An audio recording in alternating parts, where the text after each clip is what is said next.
আসসালামু আলাইকুম। অনলাইন ক্লাসের পক্ষ থেকে সবাইকে স্বাগতম। অনলাইন ক্লাসের ধারাবাহিক প্রক্রিয়ায় আজকে আলোচনার বিষয় হলো ষষ্ঠ শ্রেণীর বাংলা বইয়ের ৪১ পৃষ্ঠার মুখ্য ও গৌণ অর্থ। চলো আমরা দেখে নেই। মুখ্য অর্থ ও গৌণ অর্থ। একটি শব্দ শোনার সাথে সাথে মনে যে ছবি বা ধারণা জেগে ওঠে সেটাকে ওই শব্দের মুখ্য অর্থ বলে। যেমন মাথা। শব্দটি শোনার সঙ্গে সঙ্গে শরীরের ওপরে যে অংশ ছবি মনে ভেসে ওঠে সেটাই মাথা শব্দের মুখ্য অর্থ। আমরা বলতে বলে গাছ।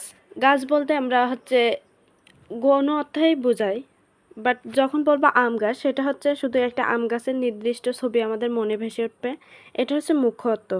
আবার যদি বলি দোয়েল পাখি, এখানে দোয়েল পাখি ছবিটা আমাদের মনে ভেসে উঠবে, এজন্য এটা মুখ্য অর্থ। কোনো শব্দের মুখ্য অর্থের পাশাপাশি এক বা একাধিক গৌণ অর্থ থাকতে পারে। যেমন মেয়েটির মাথা ভালো বলে মেধা বা বুদ্ধিকে বোঝায়। আবার যদি বলা হয় রাস্তার মাথায় যাও, তবে মাথা বলতে রাস্তার শেষ প্রান্তকে বোঝায়।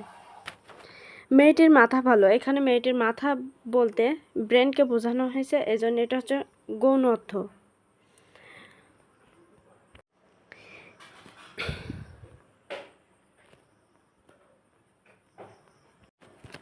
নিচের কয়েকটি শব্দ মুখ্য অর্থ ও একাধিক গৌণ অর্থের প্রয়োগ দেখানো হলো। কথা। মুখ্য অর্থ মুখের ভাষা, তার কথা শুনতে ভালো লাগে। গৌণ অর্থ ১ প্রস্তাব, তোমার কথা আমি মানতে রাজি। গৌণ অর্থ ২ তিরস্কার, ওর জন্য আমাকে কথা শুনতে হলো। কাজ। মুখ্য অর্থ কর্ম, ভালো কাজের জন্য ভালো পুরস্কার আছে। এখানে ভালো পুরস্কার আমরা নির্দিষ্ট একটিকে বোঝাচ্ছে, এজন্য এটা মুখ্য অর্থ। গৌণ অর্থ গৌণ অর্থ ১ কর্তব্য, তোমার কাজ পড়াশোনা করা। এখানে পড়াশোনা বলতে তো অনেক রকমের পড়াশোনা হয়, এজন্য এটা গৌণ অর্থ বোঝাইছে। গৌণ অর্থ ২ সমাধান, ওর কাছে গেলে কাজ হবে।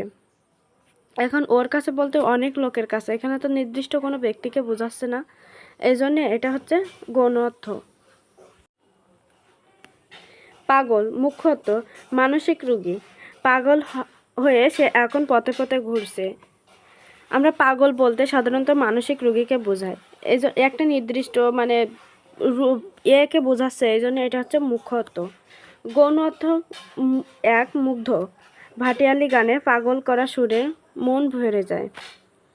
এখানে ভাটিয়ালি গান তো অনেক রকমের সুর হয়ে যায়, এই জন্য এটা গৌণ অর্থ। গৌণ অর্থ অনুরাগী, তিনি কাজ পাগল মানুষ, যে কোনো কাজ তো তিনি করার জন্য পাগল, এজন্যই তিনি কাজ পাগল মানুষ। গৌণ অর্থে ব্যবহৃত হয়েছে। বড়। মুখ্য অর্থ বৃহৎ, বড় আম গাছটার নিচে তাকে দেখতে পাবে। গৌণ অর্থ ১ বেশি বয়সের, ওর কথা বলছে ও আমার বড় ভাই। গৌণ অর্থ ২ উদার, তিনি অনেক বড় মনের মানুষ। মুখ্য অর্থ মুখের গর্ত, দাদা মুখে পান পড়ে কথা বলতে শুরু করলেন। গৌণ অর্থ ১ মুখমণ্ডল, সে মুখে পাউডার দিছে। গৌণ অর্থ প্রবেশ পথ, গলির মুখ রিকশাটা দাঁড়ালো। শেষ। মুখ্য অর্থ সমাপ্ত। শেষ বলতে আমরা সাধারণত বুঝি সমাপ্ত, কাজটি গতকাল শেষ করেছি। গৌণ অর্থ ধ্বংস, আগুনে পুড়ে বাড়িটি শেষ হয়ে গেল। গৌণ অর্থ প্রান্ত, পথের শেষে চেয়ারম্যান সাহেবের বাড়ি। এবার আমরা ৪২ পৃষ্ঠা নমুনা চার্টটি দেখে নেই। অর্থ বুঝে বাক্য লিখি। নিচের শব্দগুলো ব্যবহার করে মুখ্য অর্থ এবং এক বা একাধিক গৌণ অর্থ প্রয়োগ দেখাও। চলো আমরা নমুনা চার্টের উত্তরটি দেখে নিই। মাথা। মুখ্য অর্থ শরীরের ওপরের অংশ, তার মাথায় চুল পড়ে যাচ্ছে। গৌণ অর্থ ১ প্রধান, ভাইয়ারা এই গ্রামের মাথা। গৌণ অর্থ ২ সর্বনাশ, বেশি আদর দিয়ে তার মাথায় খেও না। হাত মুখ্যত পতঙ্গ বা হস্ত, হাতের আঙুল সব সমান নয়। গৌণ অর্থ 1 অনুগ্রহ, আমি তার কাছে হাত পাততে পারবো না। গৌণ অর্থ 2 ক্ষমা, আর বলবো না, হাত জোর করছি। 3 কাঁচা মুখ্য অর্থ অপক্ব, কাঁচা বড়ি ভীষণ টক। গৌণ অর্থ 1 অস্থায়ী, কাপড়ের রঙটি একবারে কাঁচা। গৌণ অর্থ 2 অদক্ষ, চিঠিটা একবারে কাঁচা হাতে লেখা। 4 মুখ্য অর্থ ছেদন, কর্তন, খনন, পুরো গাছগুলো কাটা ঠিক হয়নি। গৌণ অর্থ 1 লজ্জিত, কথাটি শুনে সে জিভ কেটে সরে গেল। গৌণ অর্থ 2 বিদরিত, আকাশে মেঘ কেটে গেছে।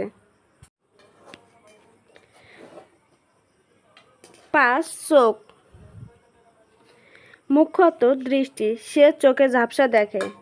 গৌণ অর্থ 1 সতর্ক, পাহারা, ছোট্ট বাচ্চাদের চোখে চোখে রাখতে হয়। গৌণ অর্থ 2 রোগ বিশেষ, চোখ ওঠায় সে খুব কষ্ট পাচ্ছে। কান মুখ্য অর্থ পতঙ্গ বা কর্ণ, তিনি কানে কম শোনেন। গৌণ অর্থ বধির, লোকটি কানে শোনে না। গৌণ অর্থ 2 মনোযোগ বা সারের কথায় কান দাও। এখানে মুখ্য বলতে সাধারণত নির্দিষ্ট একটি জিনিসকে বোঝাবে, আর গৌণ বলতে অনেকগুলো জিনিসকে বোঝাবে।